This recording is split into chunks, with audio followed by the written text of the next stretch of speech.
Hello and welcome to an episode of On the Couch, where we collaborate with experts, practitioners, authors, advocates and influencers to explore current social themes, sex-positive topics and share stories and insights that matter. This podcast was recorded on Aboriginal country. We acknowledge the traditional custodians of the lands that were never ceded, on which we live, work and record upon. We pay our respects to elders past and present, and to those who may be visiting our website or listening to our podcasts today. While listening, we encourage you to practice good self-care. Check the show notes for content details and references. Wherever you are, whatever you're doing, enjoy this episode of On the Couch.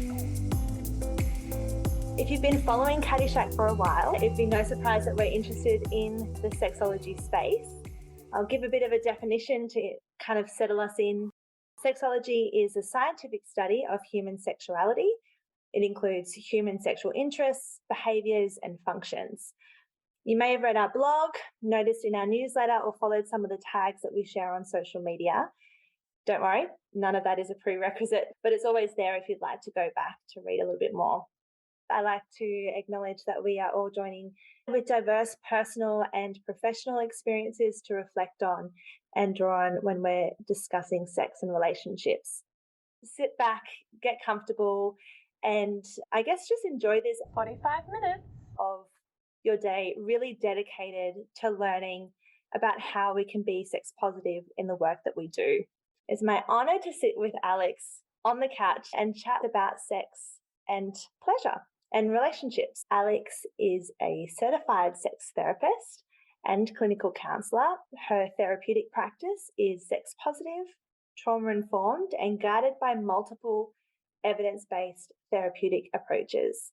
So welcome, Aleks. Thank you so much. I'm so happy to be here, and thank you for your acknowledgement. I would also really love to add to that I want to acknowledge all the brave queer souls that have fought for our rights to speak openly about sex, sexual health and relationships, those people that have essentially lost their lives as well in that fight. So I feel incredibly privileged to be having this conversation today.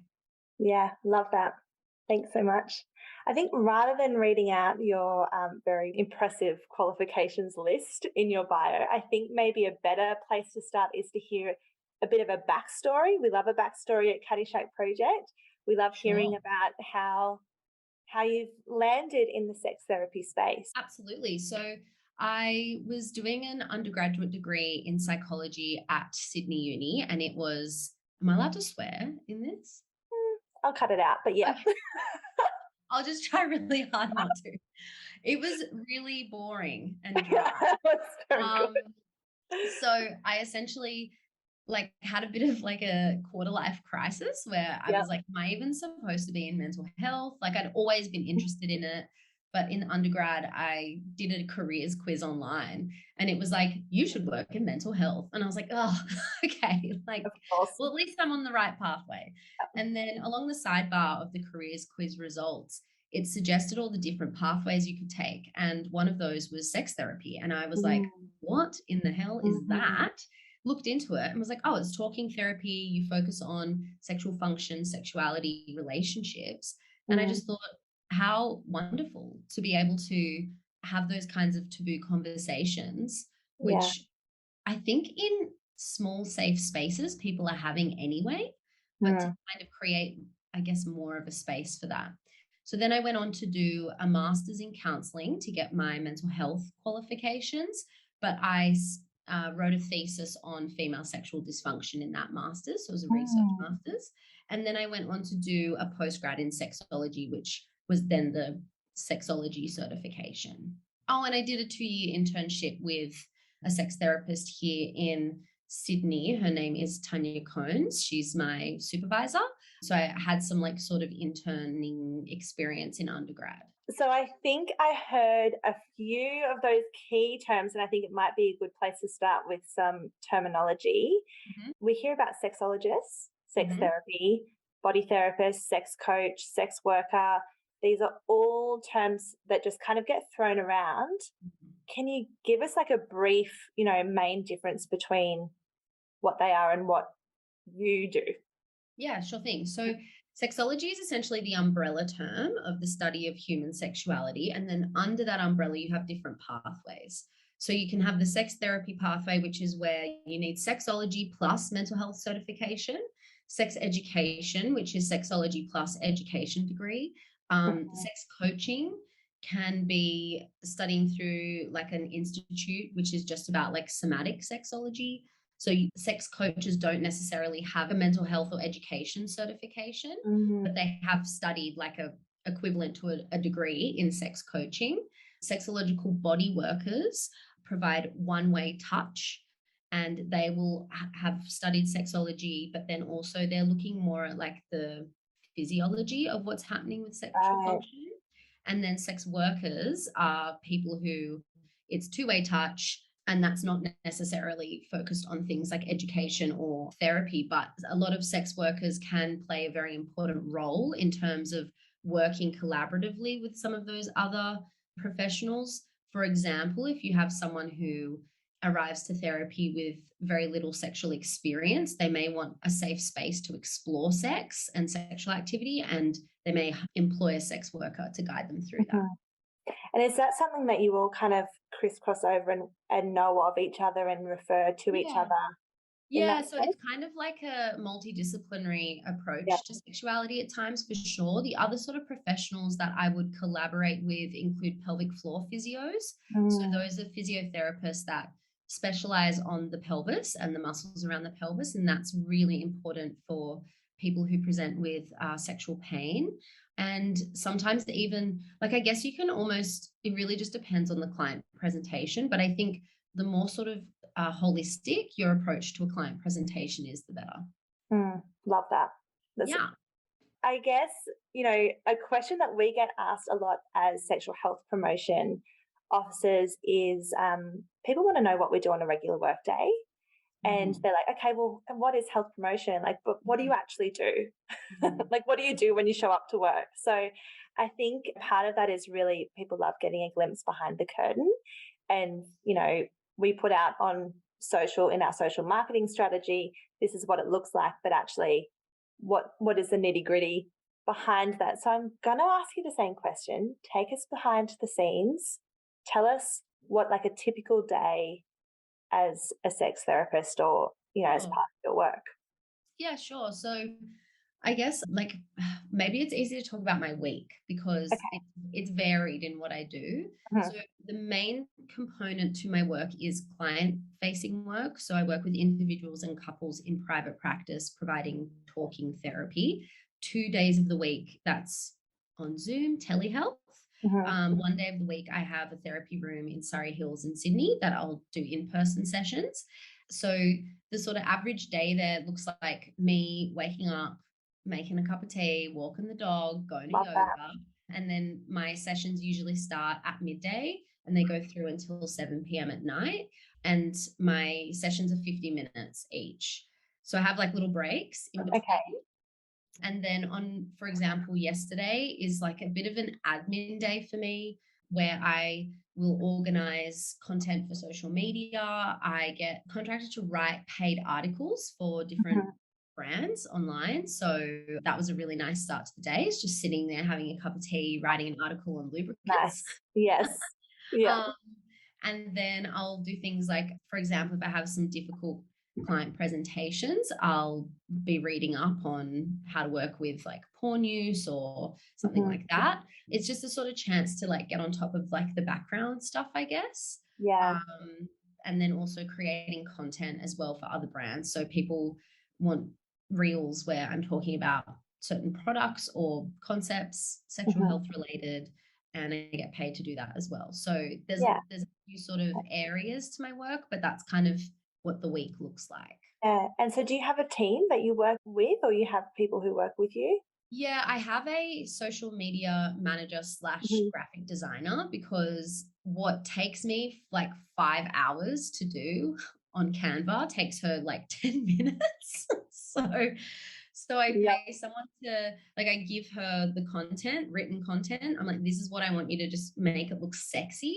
And then I have a student reached out to me who wants to get into sex therapy. And she was like, I just want like some insights. So it kind of was a bit of a full circle moment from when I was interning for Tanya to have someone be like, can I like just help you? I was like, oh my God, this is so weird.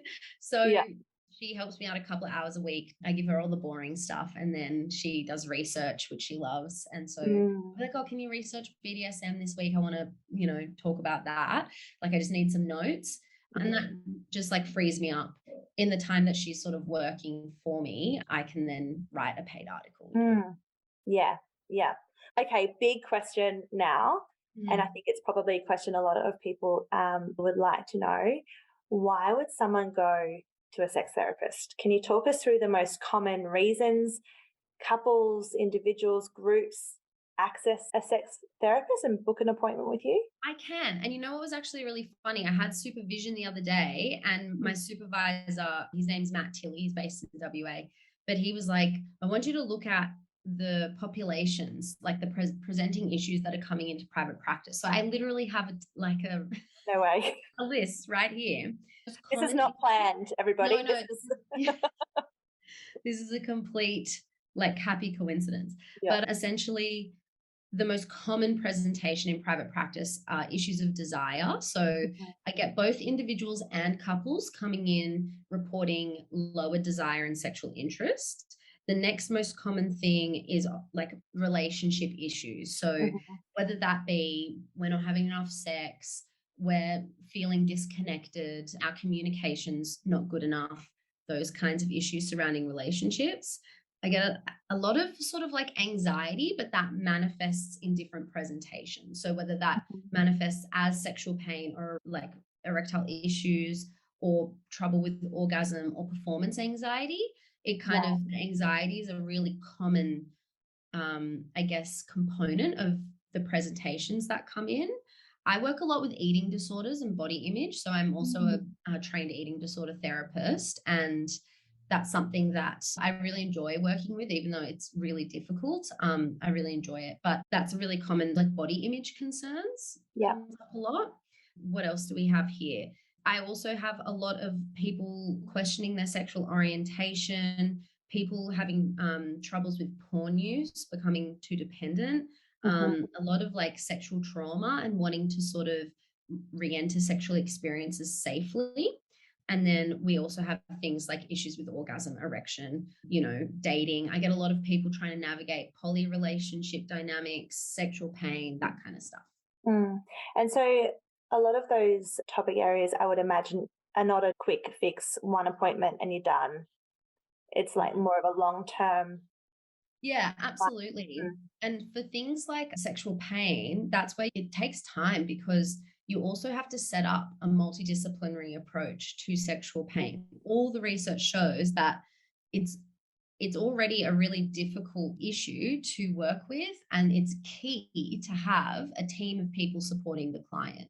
So it takes, like I have one client that I've been seeing for 6 months, and she's only just gotten herself a pelvic floor physio, because that's how much, again, anxiety, the avoidance creeps in, and she got overwhelmed by the idea of it. So it's just taken us 6 months to build a rapport to the point where she can kind of trust, okay, this is something I have to do. Yeah, let alone trying to get in the books with another professional. Yeah.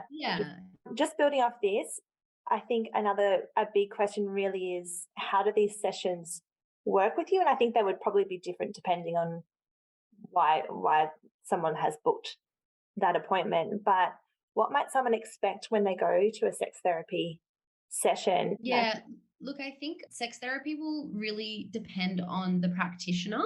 So much like I guess general mental health support, it's really going to depend on the sort of trainings that practitioner has done, which is why I think it's really important to talk about the continuing professional development that you do, because it informs your practice. So generally speaking, though, what to expect is that in the first 2 sessions, I do history taking, where I go through the presenting problem, a sexual history with the client, which includes sexual health questions where they learned about sex, how they identify.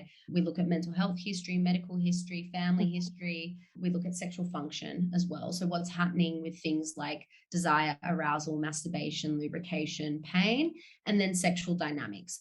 So I will literally be like what generally happens in a sexual interaction between you and your partners. So yeah, that's kind of what to expect from the first couple of sessions. And then after that, it really is dependent upon the presentation of the client. I will kind of tweak my approach if I need to, but generally speaking, I do rely on like the same sort of sets of resources. It often does apply because, as I've mentioned, anxiety is such a common underlying component to any sexual function issues. So I'm often actually talking more about anxiety and shame than I do about sex. Totally. And I guess, yeah, really similar to mental health, you don't need to be in crisis, or you don't need to have experienced a trauma to access a therapist. And so I'm imagining that's the same in sex therapy, right? Like, you don't need to be like, oh, there's a real big issue. It's just part of your holistic sexual health. Yeah, absolutely. And, I think it's also nice because a lot of couples are coming in going, oh, we're in this new relationship and we just sort of want to maintain the communication. And so those are my favorite. That's so good. Come in being like, we want to do the work, but we're not in crisis. It's just because we value the relationship and know that communication is so important. I'm just like, oh, heaven. So I imagine as a sex therapist, you have a real toolbox of referrals and resources on hand. So how can workers best talk to clients about sex and relationships and make those referrals? So if you haven't already, looking into the PLISSIT model, so that is PLISSIT. It's an acronym for how to structure like conversations around intimacy, sex, and relationships. So that's a really good sort of framework for how to sort of talk about sex with people and get an idea of their needs. And then once you know what their needs are, I think it really is a case of that reflection of like, is this something I can actually work with? Because if it's not, there's probably someone else out there who can offer better support. So in terms of sexual function, sex and relationships, I'm constantly referring out to pelvic floor physios, other couples therapists, because there can be people that, I have very niche areas of specialty, like body image, eating disorders, like sexual function and relationships. But there are some people that can specialize in things like IVF. So if I've got a queer couple have come in, but they're about to go through IVF, it's probably not my area of expertise. So I'm going to refer out to, practitioners I know who can support them around that. I think it's just about the case of like talking and networking and chatting and even just Googling people and being like, who can maybe help? I think it's a really important part of supporting your clients, but in no way does that sort of invalidate the work you do with them. It's just about like strengthening that sort of multidisciplinary approach. And I guess recognizing and knowing that we don't have the answer to everything, but we can find out together. Maybe we're going to jump on Alex's website. There might be a really good blog. There might be a good link through here and kind of navigate that. Yeah. In a way together, and that kind of, we're not all experts, right? No, we're not all experts, and that's why I think it's great to and also it's just so nice to connect with other practitioners, and just be like, oh, hi. Like, honestly, I've actually met a lot of practitioners through Instagram, just like following their Instagrams and then being like, hey, it looks like you would be great. Can I refer this client to you with this kind of presentation? And that's happened to me as well. So like, it's crazy how social media even plays a role in our referrals. But yeah, I definitely think it's a really important part of working with sexual health and sexuality is to sort of give your clients that added support.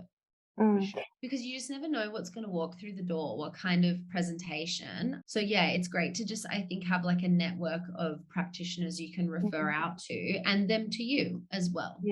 Yeah, especially when we're thinking about disability or intellectual disability or young men or older couples, or, there's just so many people who access this service, right? Yeah, and that's something that I always say to clients in the very first session. I'm like, we're doing our history taking, but if it gets to the end of this session and you don't feel like I'm the right therapist for you, you can let me know without justification that you don't want to return, and I will help you find another practitioner. So important. right? Because I'm like, I don't want you, I mean, we're talking about such an intimate part of your experience, and I want you to feel safe and comfortable enough to make the most of this service. And if I'm not the right person, I'm not going to take that personally. Like, you know, you can be the juiciest peach in the world, and there's always going to be someone who doesn't like peaches. So it's just like, that's fine. I'm not going to take it personally, but let me help you, because I know how hard it can be to find, you know, the right kind of practitioner. Has to be the right fit. Yeah. Yeah,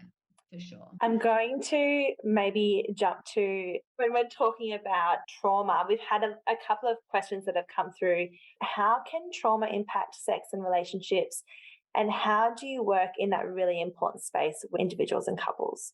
Yeah. Okay. So I'll answer the first part of that question, which is, how does trauma affect sex and relationships? So trauma, and it doesn't have to be explicit sexual trauma. It could be some kind of emotional trauma, physical trauma from like a surgery or like difficult birth.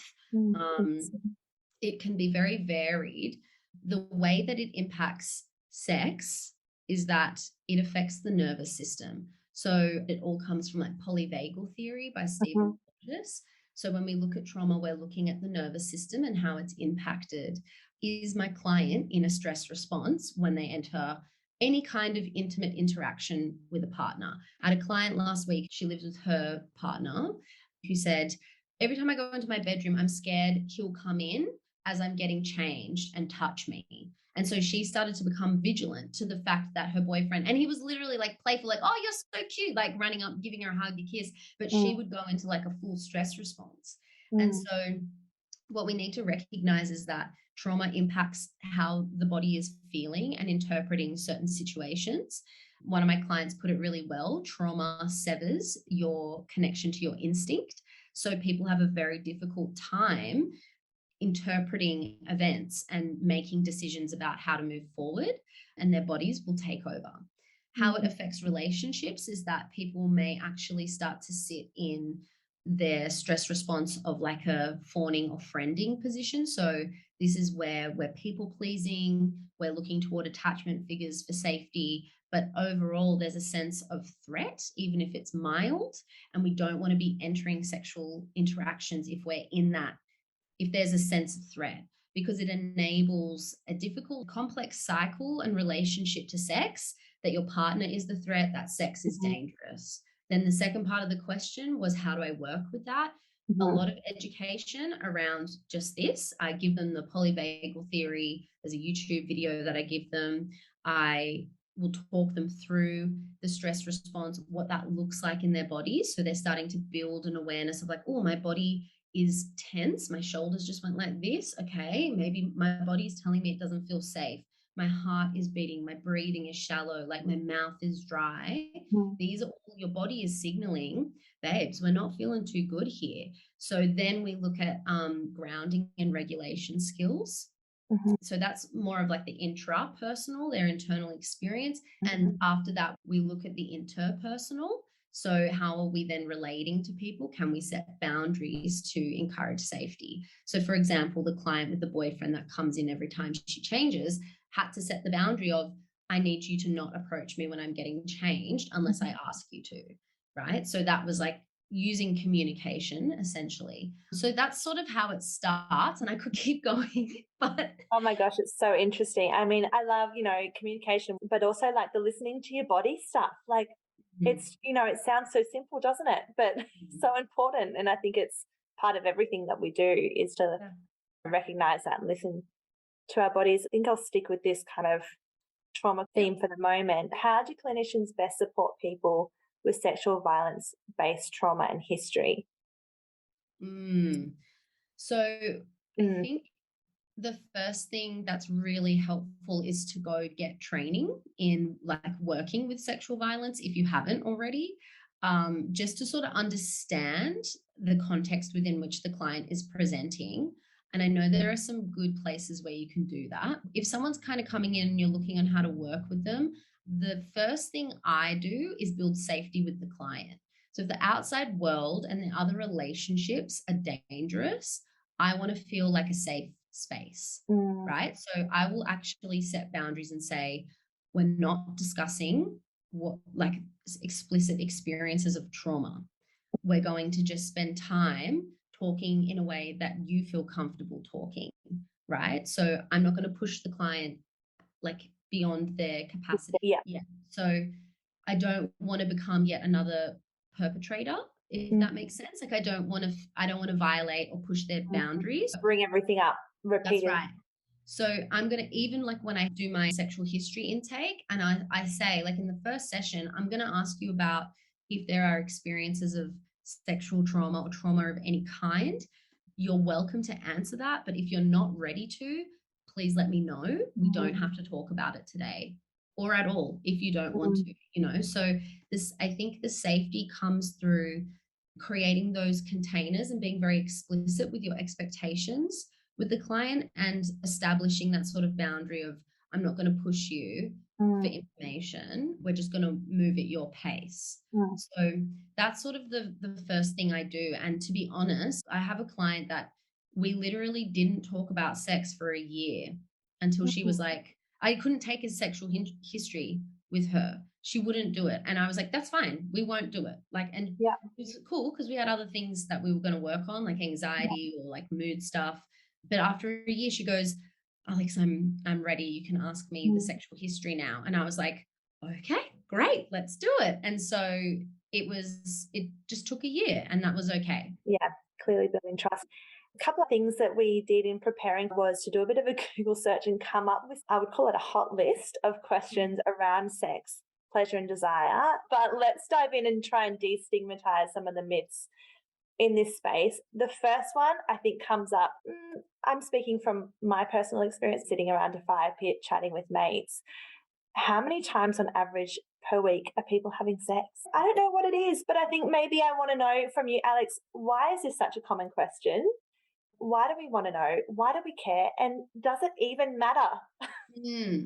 So I'll answer the first part. I remember reading research, it was a few years ago now, and this was a study on like marriages and long-term relationships. So this doesn't really accommodate to, and they're probably all straight and cisgendered too. So typical in research. But essentially the research showed that couples were having sex 1.2 times per month. Wow. Yeah. And I was always like 1.2 times. And then I would like make a joke to clients being like, oh, what's the point two? And so, yeah, I don't know. I always share that stat because I think it really lowers the standard for people. People hold themselves at such an incredibly high standard for the frequency of sex in their relationships. So I think we want to know because we're social creatures and we constantly make comparisons to our peers, right? We sort of set the bar based on what other people are doing, you know, or what they're saying that they're doing. Yeah, or what they say that they're doing. Exactly. So I think a lot of unhelpful comparison occurs in relationships and specifically in regards to, you know, the success of our sex lives. I also think pornography can influence people's expectations of sex massively. And I think the reason why we care is because we are wired for negative bias, right? So our brains, our nervous systems are constantly looking for things that aren't going well. And if we make these unhelpful comparisons and assume it's not enough, it sort of feeds into this, I guess, mentality around sex. I have a theory that when people say everything is great except for the sex, it's not actually about sex. Like when people are complaining about sex, it's not actually about sex. It's always about something else. It's always about the quality of connection, a sense of friendship in a relationship, communication. These things are more often the underlying issues as to why the frequency of sex has changed. There are also so many other reasons why the frequency of sex will change throughout the lifespan of a relationship. Stress, family, money, like illness, you know, like all of this stuff happens to us as human beings. I think it's unrealistic to expect ourselves to stay in the state of limerence that occurs in the first year of our relationship. The research shows that that only lasts for about a year, and that at the 2-year mark is when we start to sort of adjust to the relationship changing and growing. So I think it's almost like educating and just validating people, being like, it's okay. Like, you don't have to be having sex all the time. Every like, night. Yeah. Yeah. Also, it's not the movies for that, honestly. Wild. I mean, if you can, go for it. Like, yes. Praise be to you. But yeah, I think at the end, to answer that last question, it really doesn't matter. I think what I end up sort of telling people is that you just got to stick to your lane. What qualifies as a satisfying sex life is whatever feels and looks good to you and your partners, right? Like, it doesn't need to include the rest of the world. They shouldn't have a say. Yeah, the grass isn't always greener on the other 100%, side. 100%. And I guess now we're really kind of talking about sex specifically. It might be a good time to ask this question. How do we define sex? Because I think how we define sex really influences that previous question on how often we're having sex, right? Yeah. So how would you define sex? Sure. So, I mean, I ask a question to my clients. I say, if your friends said they went on a hot date and they had sex, what behaviors do you imagine happened? And they'll go, I don't know, I guess there was like some kissing and maybe like, some other behaviors, but mostly like penetration. Yeah. And I imagine that like there was ejaculation or orgasm. And so then we might go, okay, well, if sex is therefore defined by the presence of penetration, orgasms, and ejaculation, like, what does this sort of mean for the quality of our sexual interactions? And also, if penetration by a penis in a vagina is what qualifies as real sex, what does this mean for the queers? Like, are they just all virgins? Like, how does that work? Even like looking at like, oh yeah, that's all, again, all this conditioning that we've received around like, if you haven't been penetrated, you're not sexually active somehow. Like, it just, there's so many problematic messages that we've received. And so we'll then unpack all of that and just be like, hold on a second, then what actually qualifies as a sexual experience? And when we peel it all back, people will often notice that sex can be defined based on like their own set of what they think qualifies. And that could look different for different people. And that's totally fine. I've also noticed, like, when I ask people when they first became sexually active, they'll often say to me, when I lost my virginity at age whatever. And I'll say, well, I'd be curious, were there any earlier sexual experiences? Because those are still sexual experiences, like, it doesn't have to be defined by penetration, by a penis. So that's when they'll be like, oh yeah, I guess I did actually have some earlier experiences. And a lot of the time it's like, and they weren't necessarily with like just one gender identity, Yeah. That sort of, then we talk about, I guess, like the fluidity of sexual orientation at times. So yeah, that's how I don't really have a definition for sex because I feel like it is subjective, but I encourage people to consider taking penetration, ejaculation, and orgasm off a pedestal and placing it on the table with all the other sexual behaviors. Yeah, I love that. And I like the idea of defining it for yourself as well. I was kind of thinking about a global definition of sex, but I actually really like everyone's going to define sex differently. And some of the things that I was thinking of was intercourse, penetration, but outer course and solo sex and intimacy and group sex, and kind of moving right along to masturbation when I say solo sex, self-pleasure. I love that that's included in the definition of sex, depending on who is defining it for themselves. But I guess growing up in media, movies, TV, magazines, we only really hear about boys having a wank.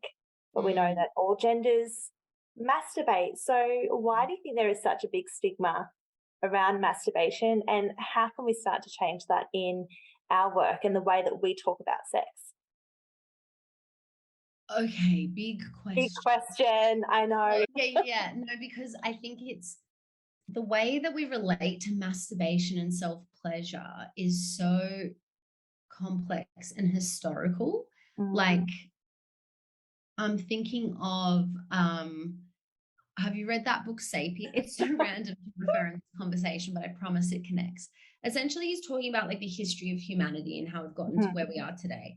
But during the sort of like medieval times when we started to really like formulate religious moral frameworks in our and how that informed our thinking, at the time, they viewed the mind as pure because we could think morally and make decisions, but the body as dirty because that's not a word, the body, you know, excretes urine and poo and saliva, but it's also like it was animal in a way that connected us to like lesser beings, is Right. to sort of like have this function.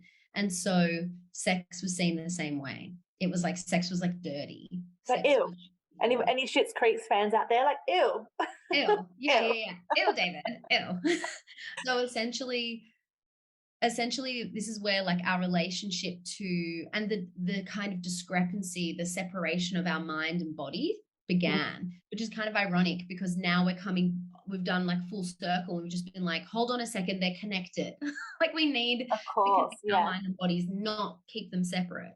And I think that coming to masturbation, that's what really informs the stigma around masturbation, is seeing the body as dirty, as bad, as wrong, as immoral, you know, to kind of like experience self-pleasure, when actually there are so many benefits to masturbation that it's insane. Like if you could put the benefits of masturbation in a pill, people would take it every day. Of course, yeah, because someone would be making money from that. Oh yeah, pharmaceuticals would be jumping onto that. Yeah. But yeah. How do we change that in our work? Is it the language that we use? Is it we just talk about it more openly? Yeah, I think definitely the language that we're using. So when I start to talk about masturbation with a client, I'll introduce language, masturbating, mazzing, flicking the bean, you know, wanking, and they all kind of contribute their own language. So I'll use the client's language. So for some clients, they want me to say self-pleasure. For other clients, they want me to say, you know, wanking. But it's like using the language that they sort of relate to. Then also debunking the beliefs we have around masturbation. But I also encourage people to start slow with reconnecting to their bodies. So one thing that I get them to do is like a kind of like a 5 senses exercise, grounding exercise, but you just notice 3 things per day that bring you pleasure. And it can be non-sexual. So, you know, you might have like a nice cup of tea or cup of coffee in the morning, noticing the sensation of that in your body and how it feels, and just checking in with that sensory experience. That's one way that I might slowly integrate someone into reconnecting with their body in a sensual, pleasurable way. Yeah. And I guess, you know, when we think about solo sex, we often think about sex toys. It's a choice, I guess, whether you do or you don't. It's more really about that exploring your body. Why don't we hear about using sex toys in partnered or group sex? Why is it so, like, when you're thinking about masturbation, you think about sex toys and we're not kind of talking about it in partnered sex? I think because we're often sold the idea that partnered sex to include toys somehow means that partnered sex is lacking. And so like a toy is a replacement almost. Like people, it's like a competition. Yeah, it's like people become threatened by the idea of integrating sex toys into the sexual repertoire, which I definitely challenge with people, because I encourage them to sort of reframe it as a sense of, you know, like additional resources to an already great experience. I will also educate people on the orgasm gap, because I think a lot of what stops women and female identifying is that, well, just anyone with a vulva, essentially means that like in partnered sex, they're often not integrating the use of sex toys when it could actually facilitate a lot of pleasure. So it's almost like encouraging that. Again, I think this is the whole like making comparisons. I shouldn't need sex toys, like these weird beliefs that just come up. And so we'll just challenge all of that and be like, let's look at what your body needs and what you want, and let's just advocate for that. Yeah, and I guess, you know, we obviously can't talk about sex without talking about communication, and we know how important it is. I think something that comes up often is, how do we do it when you're working with your clients? What are some of those methods and tips that you share for communicating your wants, needs, and desires? If it's, you know, to include sex toys, if it's to, you know, have different kind of experiences, how does this communication actually happen? Sure. So when I'm working with clients and we're looking at improving sexual communication, I always start by encouraging them to have conversations before a sexual interaction. I find a lot of people assume they should be communicating during sex Yeah. and like on the spot being like, oh, I want you to actually do this. It's like, babe, slow it down. Let's just like reel it in a little. So creating containers for conversations to happen. So, would it be okay if we discuss the kind of sex we want to have tonight after this day, or like however you want to sort of open the conversation? I call it having like an erotic conversation because a lot of people think it has to be mechanical. So I would really like you to move a little to the left when you're licking my clitoris. Like, no, it doesn't have to be like that. I mean, it can be if that's what works. I mean, sure, but more often than maybe not. not. Yeah, No. but more often than not, people come back and they go, that was so erotic. Talking about like what I wanted done or what I wanted to do to them or hearing what they wanted to do to me. They're just like, oh my God, that was like so erotic. I'm like, yeah, it's really fun to communicate. Yeah. It's amazing. Yeah. So we'll always encourage having a conversation before, checking in during the sexual interaction, and then again after the interaction. What that looks like is, hey, what do we want to happen today? During, is this still good to do? Do you still want that to happen? Or did you want to like maybe just like not do that today? Afterward, what worked well, what didn't, that kind of thing. Yeah. And then I'm thinking about the flip side of that, probably more in those pre-conversations, like not when you're actually in bed about to have sex, maybe not the time to have that conversation, but the importance of how we respond rather than react to that communication or those needs to something that might be a little bit different. I think the most important thing to do if someone is initiating a conversation around sex is to show curiosity and compassion. If someone's kind of going, oh, like I'd love to sort of talk about sex, I'm finding like I'm struggling to reach orgasm or something. I think people might get like a bit defensive of like, what do you mean? Like, why didn't you tell me, like, or whatever? But actually what we want to do is kind of treat it like, oh, you're cluing me into what can make this experience better for the both of us. Great. Like how, you're being vulnerable, you're communicating. So I'm going to show you that respect, that curiosity, that compassion.